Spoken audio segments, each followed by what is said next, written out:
Hey internet, how's it going? Welcome to another episode of the John Graves Show. You know, Charlotte is actually a pretty good X-Men TV series of it starting off with a group of people who do have powers. They only talk about 3 of them,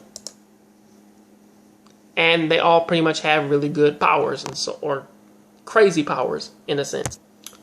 As this series, well, summarizing it really quickly, is that pretty much this TV series follows our main character, or at least this first episode does, of You. You has the ability to pretty much jump into anyone's body and control it for upwards of 5 seconds before he's jettisoned back into his own body, and you know, so on and so forth. And really, it's like once he uses this ability, like his own body becomes like physically limp. He can't move anymore, and you know, it's like he's just lying on the ground, and then he just abruptly wakes up. No, you know what I mean? No harm, no foul, except for maybe like falling damage and hitting his head upon concrete hard as fuck.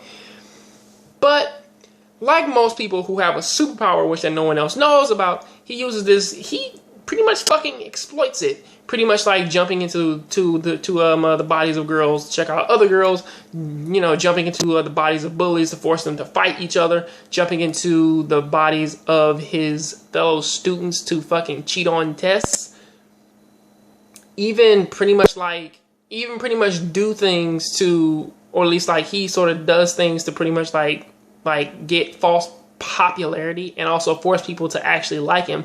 Thus, pretty much like causing a fucked up accident just so he can save a girl's life and so that she would notice him and hang out with him. Just kind of makes our main character to this point seem like a very shitty person. But if it was left up to right there, you know, this probably would be your generic wannabe evil anime.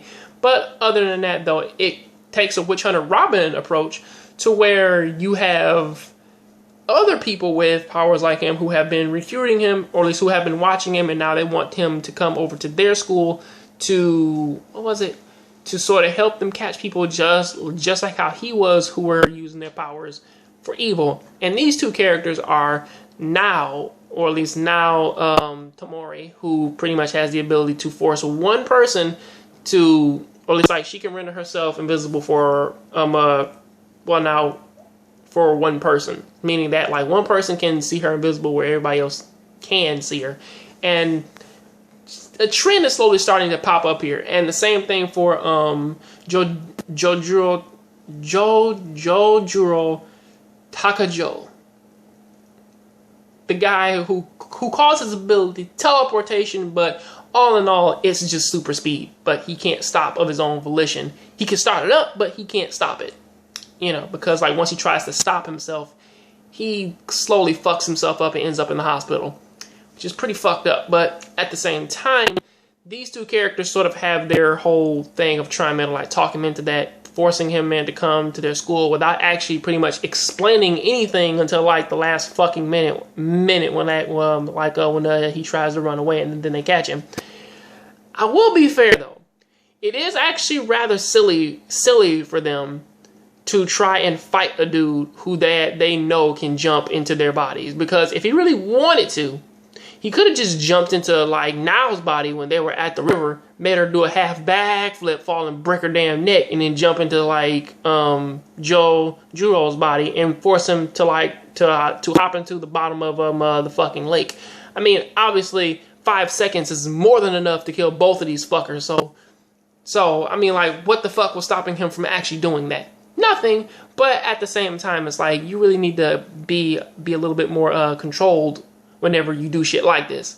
But either way, that is especially since like they've already proven that like their powers work on one another. So to be fair, it's like that pretty much could have happened. And as this goes, it's like everything pretty much like goes back to square one for Yu Otasaka. You know, like him and his sister. Well, him and his younger sister, they both get transferred over to this brand new school, this brand new dorm. The girl in which that he saved the life of, she doesn't want to talk to him anymore, which is weird because he could have just texted her even if he had. Because I don't know why he doesn't have her phone number. And also on top of that, it's like what the fuck was it? He's about to start class and he's about to start using his powers to catch other students. That's pretty much about it so far. It's pretty okay to me. I mean, like, it didn't fucking blow my mind, but either way, it is a pretty good setup to make your main character come off like a shit. But honestly, he does have layers, as obviously he does sort of have like some type of a family issue. So really, it does sort of play off pretty good, and it seems though as that they've planned up a lot of stuff to where like it'll pop up pretty nicely in the future. That is what I gotta say about that, though. Please tell me what you think about it down there in the comment section. If you like this video, go ahead and hit that like button. I'll catch you guys on the next John Grave Show. Please keep watching anime, keep playing video games. I'm out.